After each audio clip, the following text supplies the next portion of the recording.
ବିଲେଇ ତା ଜୀବନରେ ଯେତକ ବି ଟଙ୍କା ରୋଜଗାର କରିଛି ସବୁ ତାର ସ୍ତ୍ରୀକୁ ଦେଇ ଦେଇଛି। ପାଖରେ ଟଙ୍କାଏ ବି ରଖିନି। ଭାବିଥିଲା ପଇସା ସବୁ ସଞ୍ଚୟ ହେଇଗଲେ ଗୋଟେ ଭଲ କାର ଗାଡ଼ି କିଣିବ, ଆଉ ସେଇଥିରୁ ଯାହା ରୋଜଗାର ହବ ସେ ତାର ପରିବାର ପୋଷିବ। କିନ୍ତୁ ଦୋକାନୀର ଏସବୁ କଥା ଗୁଡ଼ାକ ଶୁଣି ବିଲେଇର ପାଦ ତଳୁ ମାଟି ଖସି ପଡ଼ିଲା।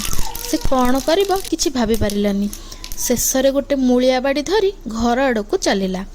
ଘରେ ପହଞ୍ଚିଲା ବେଳକୁ ବିଲେଇର ସ୍ତ୍ରୀ ବିଲେଇକୁ ଦେଖି ଚମକି ପଡ଼ିଲା, ଆଉ କହିଲା, ତମେ କାମକୁ ଯାଇନ?